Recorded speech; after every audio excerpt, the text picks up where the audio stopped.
Someone tells you you're wrong. Maybe just, I don't think that's right. A correction, a different read of the same facts. And something in you tightens. Sometimes it's just a flush of heat, a faster pulse, a sudden sharpening in how you're listening. You're already building the rebuttal before they finish the sentence. You want to win now, and a second ago, you didn't even know there was a contest. Here's what's strange about that.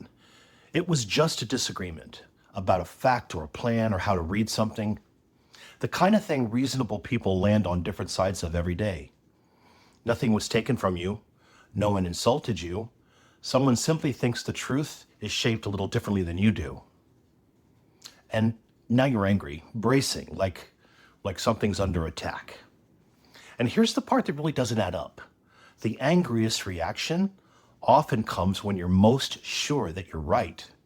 When you know, and I say no, you'd think certainty would make you calm, right? Let the other person be wrong. What does it cost you? Instead, the surer you are, the less you can let it go. So the real question isn't why we defend our views. It's why being disagreed with feels like being threatened, especially when you're certain. A threat to what? Nobody laid a hand on anything that's yours. They just said a sentence. They made a point. They offered a thought. Let me give you another way to look at this. I work in an analytical framework I call psychological architecture. It reads what's happening in you across 4 domains. Mind, which is how you interpret what's in front of you. Emotion, which is what moves once that interpretation lands. Identity, which is your sense of who you are and where your judgment stands. And meaning, which is what the moment ends up saying about you and the world. Those 4 aren't sealed off from each other, they press on each other. Something that starts in one is not going to stay there. That's the movement we're going to follow here. So, watch where it starts. Someone says your position is wrong. That's the event, a claim about a claim. On its face, that's a small thing. It's aimed at the idea, the thing you said, the position, sitting out there in the open where anyone can examine it. But that's not how it arrives. Almost instantly, your mind does something to it.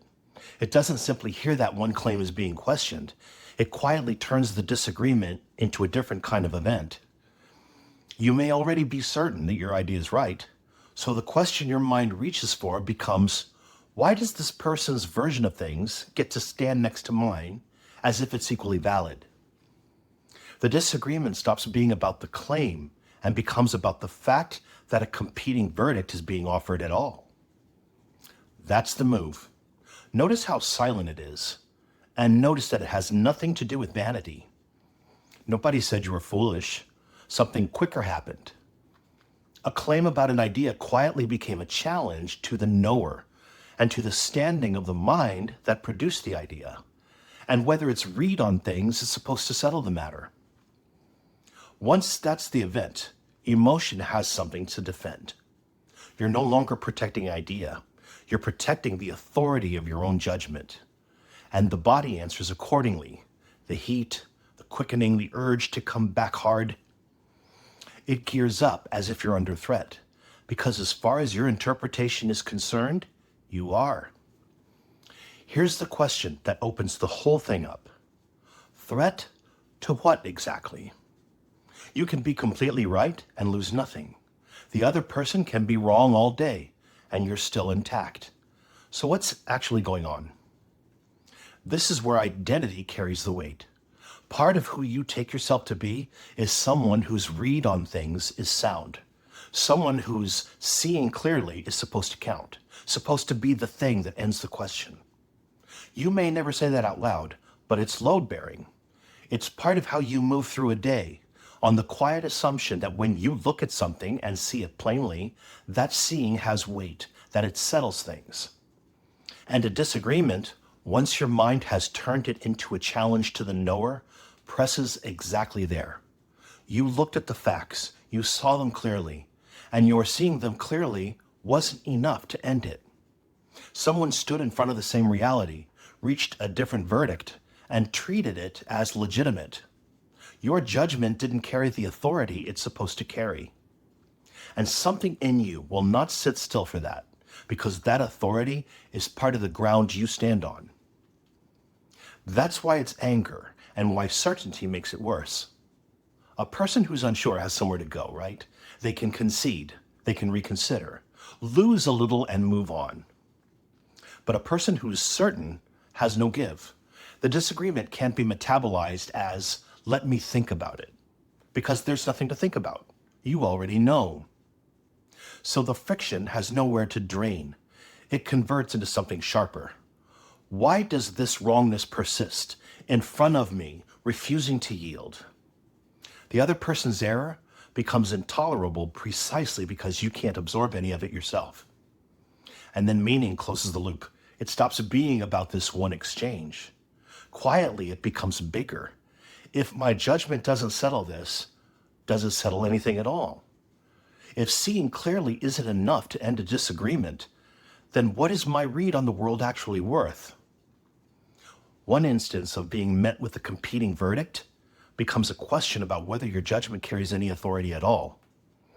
That's far too much to let a single disagreement carry, so you don't even examine it. You push back harder. Winning the point becomes a way of restoring standing without ever naming what got shaken. And once that's the story, watch what it does. The next thing they say doesn't arrive as information anymore. You're not weighing it. You're defending against it. The meaning you just made reaches back into how your mind reads their words. And every further point lands as one more challenge to authority you've already decided to hold. That's the loop. A claim about your position gets read as a challenge to the one who holds it. That challenge becomes emotion. The emotion presses on the standing of your judgment. It's right to settle things. That pressure becomes a question about whether your judgment has any authority at all. And that question loads how you hear the very next word. Until you're no longer in disagreement, you're in a defense. None of it required an attack. The other person may have been perfectly reasonable. You may even have been right. That's the part worth sitting with. Being right doesn't spare you this. You built the whole thing out of one silent move. A claim about an idea turned into a challenge to the authority of the mind that held it, and everything after followed. The disagreement didn't threaten your correctness at all. It threatened the standing of the one who's certain he's right.